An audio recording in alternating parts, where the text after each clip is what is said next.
이어서 진주에서 전해드립니다. 2020년 8월 집중호우 당시 수해 피해를 본 섬진강댐 하류 지역 주민 520여 명이 중앙환경분쟁조정위원회에 피해 보상을 요구했는데요. 1년 반 만에 나온 1차 결과는 배상 신청액의 48%인 13억여 원만 국가와 수자원공사 등이 배상하란 겁니다. 하동군 등 피해 지역 주민들이 크게 반발하고 있습니다. 김효경 기자입니다. 2020년 여름 합천댐과 섬진강댐 등이 집중호우에 갑자기 물을 흘려보내면서 댐 하류 지역 주민들이 큰 피해를 봤습니다.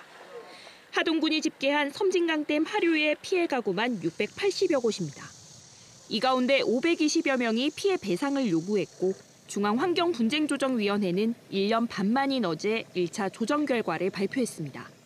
환경분쟁조정위는 피해 신청을 한 120여 명에게 손해 사정 결과를 바탕으로 한 배상 신청액의 48%인 13억여 원 배상을 결정했습니다.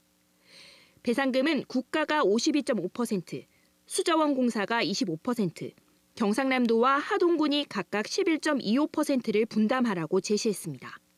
하지만 지난해 11월 합천댐 수해 피해 주민들이 배상 신청액의 72%를 인정받은 것과 24%포인트 차이가 납니다.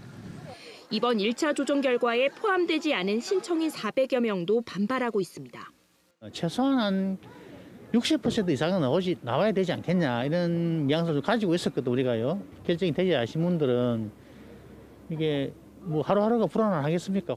하동군도 수해 주민들의 피해를 고려하지 않은 결과라고 말했습니다. 가이드라인을 정해놓고 거기서 협상을 하자고 하는 건 안 맞다고 하는 거죠. 피해 조사를 했으면 피해 조사 금액에서 그걸 갖고 협상을 해서 이렇게 보상을 해야 되는데. 하동군을 포함한 섬진강댐 하류 피해 지역인 전남 구례군과 광양시 등 8개 자치단체는 내일 구례군에서 회의를 열어 대책을 논의할 예정입니다. KBS 뉴스 김효경입니다.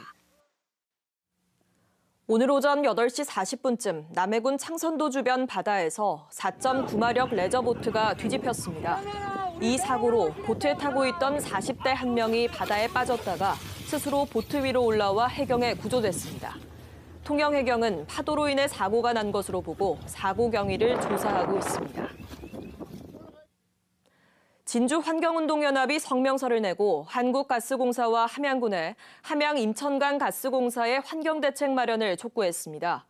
환경연은 함양 산청 간 도시가스 공급을 위해 임천강 서주보 지점 땅 속에 가스관을 묻는 공사를 하면서 돌가루 등이 유출돼 강 생태계를 위협하고 있다고 주장했습니다. 진주경찰서는 노인 고객의 전화 금융사기 피해를 막은 새마을금고 직원에게 감사장을 전달했습니다.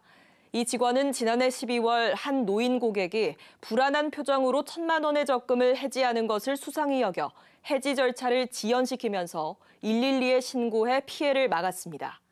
경남에서는 지난해 1,200여 건, 212억 원의 전화 금융사기 피해가 난 것으로 집계됐습니다. 지금까지 진주에서 전해드렸습니다.